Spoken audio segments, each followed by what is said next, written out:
bien. Ahora sí vamos a la predicación. Prometo no extenderme mucho. Abre ahí tu Biblia conmigo. Segunda de Reyes, capítulo 4. Dice así: una mujer, desde el versículo 1, una mujer de las mujeres de los hijos de los profetas, clamó a Eliseo diciendo: tu siervo, mi marido, ha muerto. Y tú sabes que tu siervo era temeroso de Jehová, y ha venido el acreedor para tomarse a mis dos hijos por siervos. Y Eliseo le dijo: ¿qué haré yo? Declárame qué tienes en casa. Y ella dijo: tu sierva ninguna cosa tiene en casa, sino una vasija de aceite. Él le dijo: ve y pide para ti vasijas prestadas a todos tus vecinos, vasijas vacías, no pocas. Versículo 4. Entra luego y enciérrate tú y tus hijos y echan todas las vasijas, y cuando uno esté llena, ponla aparte. Y se fue la mujer, se cerró la puerta, encerrándose ella y sus hijos, y ellos le traían vasijas y ella echaba el aceite. Cuando las vasijas estuvieron llenas, dijo a uno de sus hijos: tráeme aún otras vasijas. Y él le dijo: no hay más vasijas. Entonces cesó el aceite. Vino ella luego y lo contó al varón de Dios, el cual dijo: ve y vende el aceite y paga a tus acreedores, y tú y tus hijos vivid de lo que os quede. Terrible milagro de parte de Dios. Números, capítulo 20, búscalo ahí en tu Biblia conmigo. Libro de Números, capítulo 20. Dice así: llegaron los hijos de Israel, versículo 1, toda la congregación al desierto de Sin, en el mes primero. Y acampó el pueblo en Cades, y allí murió María, y allí fue sepultada. Y porque no había agua para la congregación, se juntaron contra Moisés y Aarón. Y habló el pueblo contra Moisés diciendo: ojalá hubiéramos muerto cuando perecieron nuestros hermanos delante de Jehová. ¿Por qué hiciste venir a la congregación de Jehová a este desierto para que muramos aquí y nuestras bestias? ¿Y por qué no nos has hecho huir de Egipto para traernos a este lugar? No es un lugar de sementera, de higueras, de viñas, ni de granadas, ni aún de agua para beber.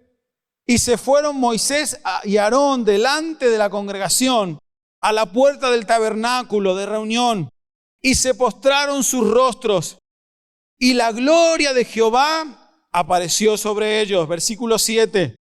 Y habló Jehová a Moisés diciendo: toma la vara y reúna a la congregación, tú y Aarón tu hermano, y hablad a la peña a vista de ellos, y ella dará su agua, y le sacarás agua de la peña, y darás de beber a la congregación y a sus bestias. Entonces Moisés tomó la vara de delante de Jehová como él le mandó. Versículo 10. Y reunieron Moisés y Aarón a la congregación delante de la peña y les dijo: oíd ahora, rebeldes, ¿os hemos de hacer salir aguas de esta peña? Entonces alzó Moisés su mano y golpeó la peña con su vara 2 veces, y salieron muchas aguas, y bebió la congregación y sus bestias. Y Jehová dijo a Moisés y a Aarón: por cuanto no creísteis en mí para santificarme delante de los hijos de Israel, por tanto no meteréis esta congregación en la tierra que les he dado. Ven conmigo también. Segunda de Reyes, capítulo 5, versículos del 9 al 14. Hoy te estoy haciendo trabajar un poco y leer la Biblia, pero una vez a la semana tampoco pasa nada. Segunda de Reyes, capítulo 5, versículos 9 al 14. Y dice así: y vino Naamán con sus caballos y con su carro, y se paró a las puertas de la casa de Eliseo.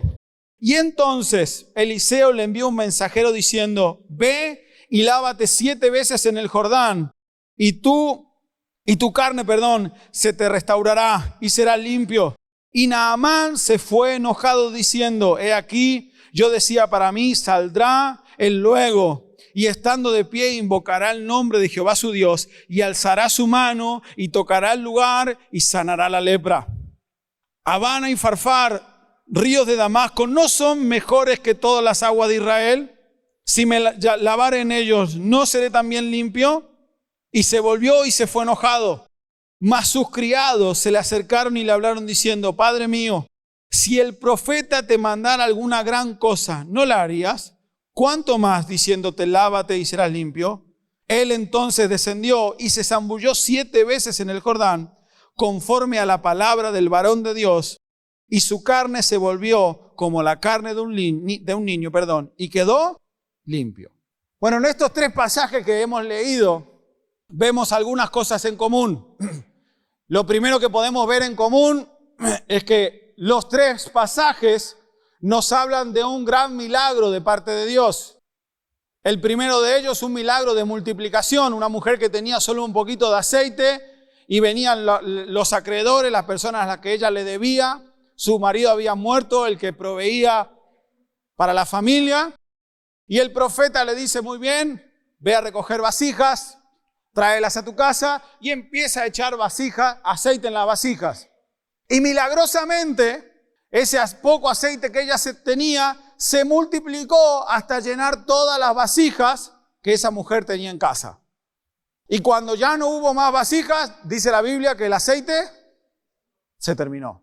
El segundo pasaje que leímos en Números 20, nos encontramos al pueblo de Israel cuando había salido de Egipto, vinieron caminando y llegaron hasta un lugar y no tenían para comer o estaban ya cansados del maná y tenían sed. Entonces ellos venían de momentos difíciles, se les estaba complicando el camino.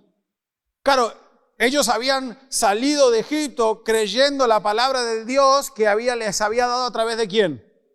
De Moisés. ¿Recuerdan Éxodo 3? Dios se le aparece a Moisés en la zarza ardiendo. Moisés acepta el desafío, va. Pero el pueblo se encuentra caminando en el desierto. Lo que había prometido Moisés no se estaba cumpliendo, entonces ellos estaban cansados, tenían enemigos que venían pisándole los talones, estaban ya cansados de comer maná. Imagínate comer la misma comida todos los días.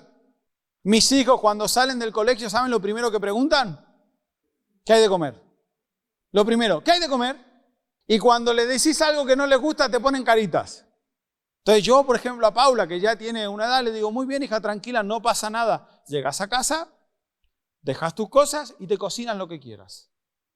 ¿No te gusta lo que mamá o papá cocinaron? No hay ningún problema. Ya tienes la suficientemente edad para llegar ahí en la cocina y no, estoy muy cansado. Ah, pues entonces come lo que hay, hija. Imagínate el pueblo de Israel todos los días comiendo el maná, caminando en el desierto, cansado, agotado. Estaban ya hartos. Entonces se presentan delante de Moisés y Aarón, que era el que estaba al lado de Moisés, y le dicen, a ver Moisés, nos sacaste de allá porque supuestamente estábamos mal para traernos a un lugar donde en realidad estamos peor. Nos has traído a un cementerio, acá no crece nada. Ni agua tenemos para beber. Entonces encontramos otro milagro. Moisés va, se arrodilla junto a Orán en la puerta del templo, clama al Señor, el Señor desciende en ese lugar y le dice, Moisés, agarra la vara, la misma que usaste para abrir las aguas, la misma, coge la vara, ponte delante del pueblo, dale a la piedra 2 veces y de la piedra va a empezar a salir agua. Otro milagro. No sé si lo has hecho alguna vez, pero si lo haces no te va a funcionar. No es algo común, es un milagro de parte de Dios que en medio del desierto golpear una roca y empieza a salir agua. Otro milagro, el primero multiplicación, el otro un milagro creativo de parte de Dios. Algo que no podía ser, sucedió. Y el tercero nos encontramos a este hombre Naamán, un hombre importante y que tenía la peor enfermedad de la época, lepra. Una enfermedad incurable, una enfermedad degenerativa porque día tras día tu piel se va muriendo y cada día tú estás peor. No tenía mucha esperanza de vida en esa época, entonces Naamán, un hombre que tenía importante, se entera de que había un profeta y va y dice, bueno, yo voy para que este profeta ore por mí. Naamán tenía unas expectativas y las dice, yo esperaba llegar ahí, que el profeta saliera, invocara a Dios, pusiera sus manos sobre mí y yo automáticamente quedara sano. Dios no hizo eso, sino que lo mandó a bañarse. Naamán se bañó y la lepra, ¿qué pasó? Desapareció. Otro milagro, ahora nos encontramos con un milagro de sanidad de parte de Dios. 3 milagros importantes y pudiéramos hablar de muchos más de los que dice la Biblia. Ahora, no es lo único que estos 3 pasajes tienen en común. Tienen en común que en los 3 se mencionan 3 milagros poderosos de parte de Dios, milagros que a nuestro razonamiento humano es imposible entenderlo. Es imposible entender con nuestra capacidad humana que un aceite que hay en una vasija se multiplique para llenar muchas otras. Es imposible entender para nuestro razonamiento humano que golpeando una piedra salga agua. Y es imposible entender que una enfermedad incurable se termine curando simplemente bañándote en un río. 3 milagros sorprendentes de parte de Dios, sobrenaturales de parte de Dios. Y este pasaje tiene en común estas 3 cosas. Estos 3 pasajes, tienen en común esta cosa. Ahora, tienen otra cosa en común. Y lo que tienen en común es de lo que yo quiero que hablemos hoy brevemente. Di conmigo responsabilidad. Dile al que está a tu lado, hacete responsable. O hazte responsable, porque claro, te lo he dicho medio ahí en argentino. Hazte responsable. Escuchen, es algo que nos encanta decir los padres a nuestros hijos, ¿sí o no? Nos encanta. ¿Qué esperamos que nuestros hijos sean? Responsables. Yo te pido que seas responsable. Lo único que tienes que hacer ahora es estudiar. Tienes que ser responsable con tus estudios, ¿sí o no? Esto me lo decían mis padres siempre, ahora yo se lo digo a mis hijos. Lo único que papá te pide es que seas responsable con tus estudios. Nosotros trabajamos contra el sol todos los días para que tú tengas todo, no te falte de nada y solo tienes esta responsabilidad y no la cumples. Nos encanta que nuestros hijos sean responsables. Pero ¿sabes qué, hermano?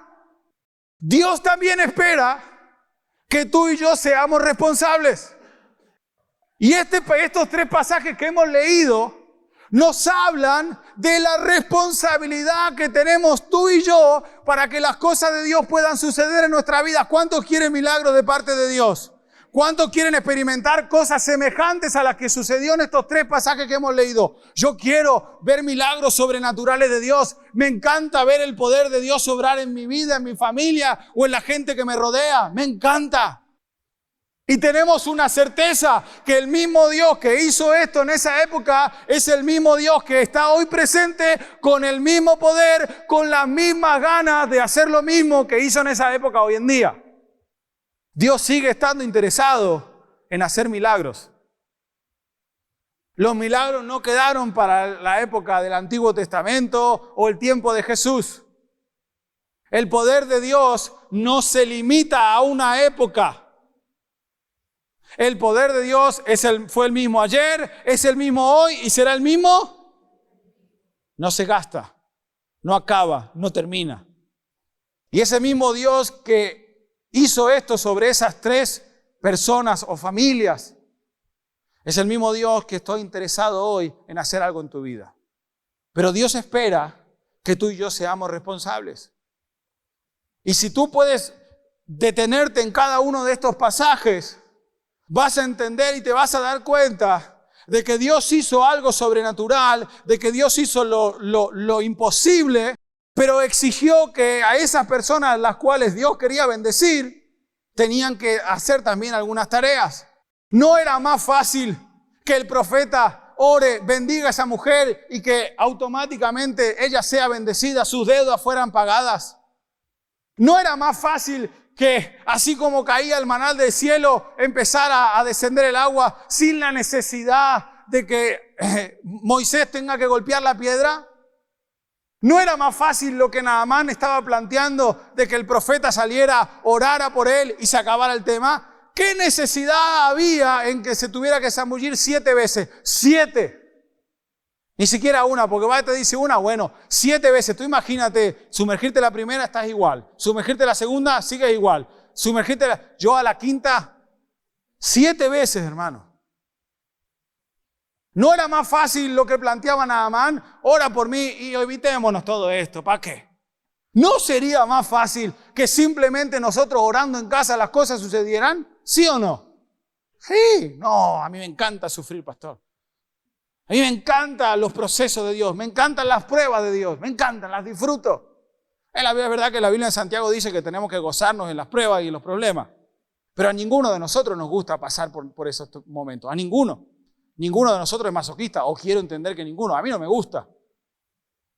¿No sería más fácil que Dios hiciera las cosas como nosotros nos imaginamos que Él las puede hacer? Ayer justo lo hablaba esto con una persona y le decía, ¿cuántas veces ponemos nosotros una expectativa en lo que queremos que Dios haga o cómo queremos que Dios actúe? A mí me gustaría que Dios actúe de esta manera. ¿Sí o no? A mí me gustaría levantarme mañana a la mañana y que me llegue un mensaje de un SMS y que ponga CaixaBank, su hipoteca ha sido saldada. ¿Por qué esto de estar trabajando durante 30 años para pagar mi casa? ¿Por qué, Dios? ¿Tú no tienes el poder para pagar mi hipoteca en un día? ¿Por qué me haces trabajar 30 años de mi vida para pagar una casa? ¿No sería más fácil, sí o no? Claro que sería más fácil. Claro que las cosas como nosotros nos las imaginamos o como queremos que sucedan sería más fácil, pero lamentablemente para nosotros Dios no actúa según nuestros criterios o nuestras expectativas. Dios actúa según su plan. Y dice la Biblia que el plan de Dios es bueno, es agradable y es mediocre. Es perfecto. Pero el profeta cogió a esta mujer que estaba sufriendo, que la estaba pasando mal, que se le había muerto el marido, que se querían llevar a sus hijos. Yo creo que en ese momento la mujer estaba bien con sus hijos, pero porque seguramente si lo pillaba en otro momento, llévatelo, pero no me lo devuelvas. Estaba pasando mal y encima el profeta va y le dice, anda a pedir vasijas, no muchas, me está tomando el pelo, si tengo un poquito de aceite, anda y pedí vasijas, encerrate en tu casa y empezá a llenarlas. Dios le pidió a esta mujer que hiciera algo. Dios le pidió a esta mujer que haga su parte, la parte natural, porque nosotros tenemos que hacer algo natural. Dios luego se encarga de la parte sobrenatural.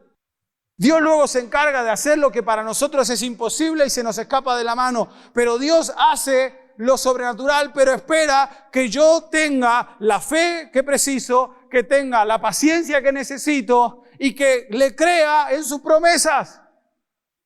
Dios me dice, anda a la iglesia, orá, alabame, servime, aunque no tenga ganas, aunque no lo sienta, aunque la estés pasando mal, hacelo. Hacé la parte que te toca y déjame a mí que yo me ocupe de la parte que se te escapa, que es imposible, que yo la puedo hacer. Pero Dios me pide que yo tenga fe. Y la Biblia me enseña que la fe sin obra es, si no golpeo la piedra, el agua no va a salir. Si yo no busco las vasijas, el aceite no se multiplica. Y si no me sumerjo en el agua, yo no voy a ser sano. Dios espera que sus hijos sean hallados, buenos administradores de todo lo que Dios te da. Yo no puedo decirle, Señor, te pido, Dios, que hagas un milagro en mi matrimonio. ¿Quién es? ¿Tu esposa?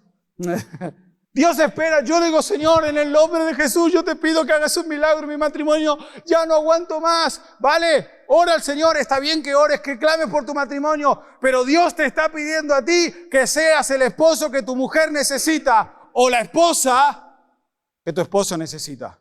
Dios no va a hacer un milagro en tu matrimonio si tú no estás dispuesto a dar tu vida por tu esposa, a entregarlo todo y a sacrificarlo todo. Dios no va a hacer un milagro en tu matrimonio si tú no quieres comerte el orgullo, como se lo tuvo que comer Naamán y decir, es verdad, si mi matrimonio está así, no será todo culpa de mi mujer o de mi esposo. Tendré que ir y pedir perdón, tendré que cambiar. Pero le damos toda la responsabilidad a Dios y Dios se nos queda mirando, sí, está perfecto, tus oraciones las escucho, pero tú no tendrás que hacer algo, hijo. Tú no tendrás cosas que cambiar como esposo o como esposa. Me ha pasado varias veces que, por ejemplo, en el campamento me traen los padres y dicen, mira el bebé que tengo, un bebé chiquitito. Me traen los papás a los hijos y me dice, pastor, acá está en el campamento, a ver si puedo hacer algo con él. ¿Tú te crees que yo puedo hacer algo con un chico en 4 días? No puedo hacer nada, lo único que puedo hacer es orar por él, ayudarlo.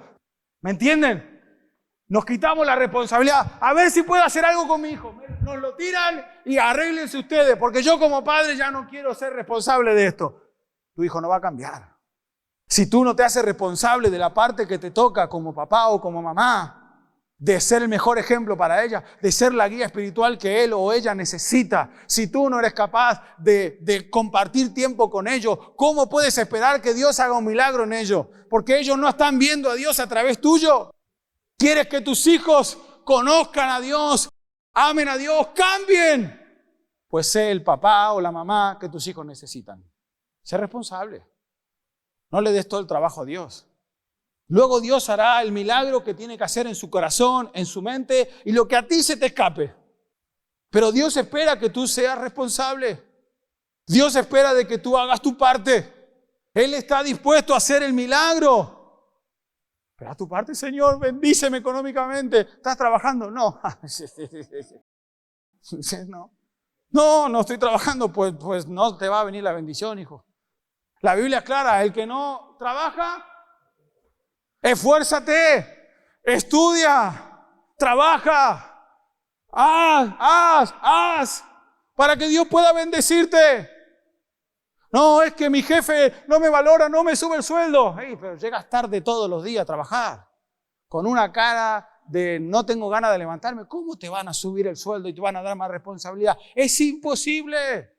Sé el mejor en tu trabajo, en tu puesto, en tus estudios y vas a ver que te va a ir mejor. Y no solo te va a ir mejor por lo que tú te esfuerces, sino que Dios estará dispuesto para hacer lo que Él puede hacer. Pero Dios no lo hace si yo no pongo mi parte. Si yo no pongo mi parte natural de estudiar, de levantarme temprano, de ser educado, de ser responsable, de llegar a tiempo, ¿cómo puedo pretender de que Dios obre? Dios no obra en medio del desorden. Dile al que está a tu lado otra vez, hazte responsable. Claro, ¿cuál es el problema de esto, hermano? El problema de esto, escuche, ¿saben cuál es el problema de esto? ¿Por qué hay tantas personas, lamentablemente, que se terminan enojando con Dios? No, es que parece que Dios se olvidó de mí y que Dios no escucha mis oraciones. No, es que Dios no me está bendiciendo. Claro, pero Dios te está mirando diciendo, ¿y cuándo tú vas a empezar a golpear la piedra? ¿Y cuándo tú vas a empezar a sumergirte en el agua?